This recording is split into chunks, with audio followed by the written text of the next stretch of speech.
everybody. I am Joe Gallimore, Director of Investment Management with Argent Bridge Advisors, here with another cup of Joe.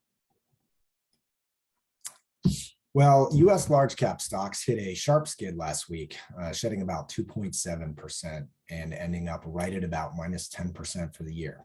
Now, the short-term sell-off seems to be a reaction to how the Fed's policy actions seem to be shaping up, which is quicker rises in interest rates. Now, this is a path that even the Fed admits is more aggressive than what they had planned, and the market doesn't particularly like this. But not helping the news last week was Netflix reporting that it had lost subscribers over Q1 and anticipates losing more. The stock shed 35% in a single day and is a great illustration of why diversification is a must in every portfolio. Now, this also stands as a pretty good cautionary tale that even the biggest and most widely owned darling stocks are not immune from economic forces which we cannot see. And this is a lesson that Facebook, or Meta, however you prefer to refer to it, also showed us over the last 6 months with that price decline. So while last week was volatile, the US market is now at a level it was actually at just 4 weeks ago. In mid-March, the S&P 500 was at about minus 10% for the year, before recovering most of that in the second half of March. So now that we're into earnings season here in the first part of Q2, a string of good news from S&P 500 companies could rally the market up again. Of course, negative news from any of the key names could add to more volatility, as we saw with Netflix. So most eyes will be on the earnings reports for the next couple of weeks. Lastly, one area of remarkable resiliency that we want to mention is international stocks.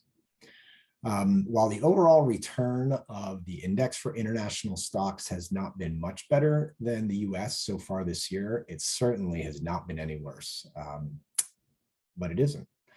This is an asset class that is dealing with many of the same problems that the US is, such as heightened inflation and rising interest rates, but has some obvious additional, more serious issues. Foremost is Europe, which is home to several of the top 10 economies globally. Europe is dealing with the major threats brought on by the Ukraine war and is experiencing significantly higher energy and food inflation as a fallout of that war. And throughout Asia, spikes in COVID cases are trending up again, and this is once again disrupting the case for economic recovery. Additionally, one result of Russia attacking Ukraine about 8 weeks ago now was a spike in the value of the US dollar. Now, this is a headwind on paper for international stocks. So while dealing with this confluence of issues, I would have expected international stocks to be extremely volatile, but so far they have not been. They've mostly moved pretty much in line with US markets, and they've even weathered certain pockets of volatility better than US indexes, frankly. Last week, which was a particularly slippery week, the MSCI EAFE index was about 1.1% better than the S&P 500 index. So we're very pleased to see the resiliency being demonstrated by international equities, and we're even more excited about the opportunities that could offer once conditions start to ease globally. So there you have it for another cup of Joe. Thank you for joining us. Please feel free to reach out to us with any questions about any of these comments or any other issues or questions that are on your mind. Take care.